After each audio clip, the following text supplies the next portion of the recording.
Morning everyone, caravan levelling day. So we took delivery of this on Monday and I've been working all week, did my back in and had the day off on Friday, but now I'm back on it. So I've got all my tools here to help me level it up. So I've got my 8 caravan stands. I'm going to block the 2 axles up. I've got a load of off-cut oak, which is English oak quercus, and trolley jacks. Got myself some nice wet gloves because I left them in the van.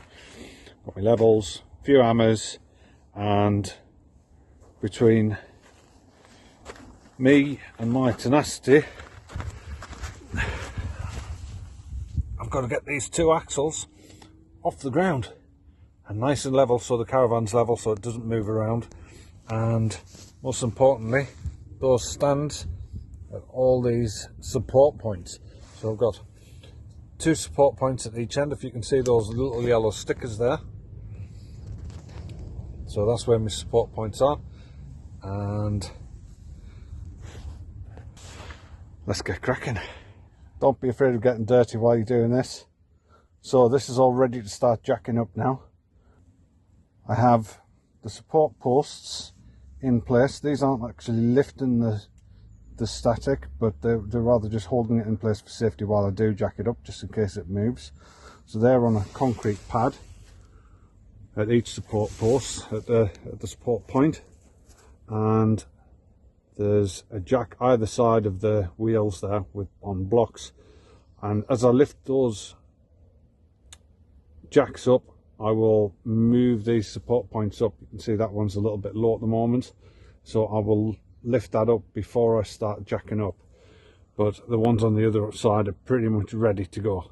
So a little tip: when you're jacking it up and you're raising the caravan stands up, don't raise the side that opposite where you're jacking up too high, because obviously where you're jacking up, because you've got 2 jacks in the center of the axles, as you're jacking up it's sort of pushing up against the far stand rather than pushing up together at the same time with the other jack.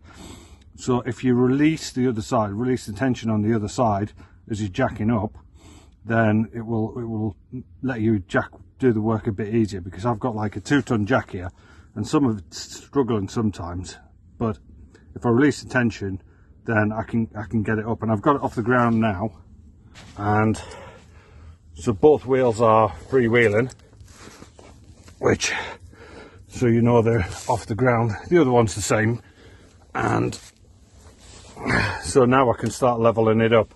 So once I've got it leveled up, then I'll get the blocks in the middle of the axles.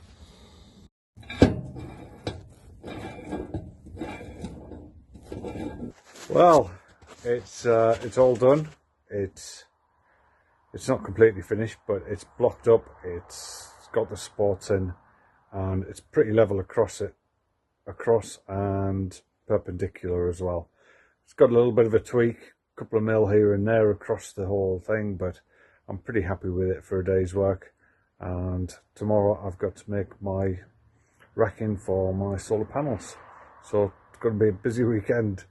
I've got to tweak these in about 4 weeks anyway, so I'm not too worried about tweaking them right now, but I'll let it settle a little bit. One thing I would add is, if you saw earlier on in the video that I used concrete slabs to sort of to prop up the stand to begin with, but they just cracked as soon as we put any pressure on them, and it was, yeah, they just, yeah, no good. Make sure you use timber.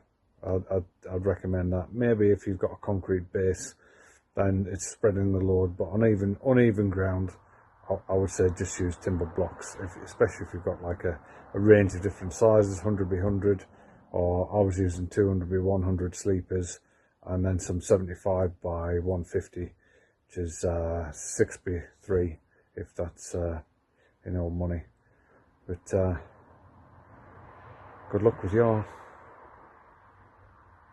thing.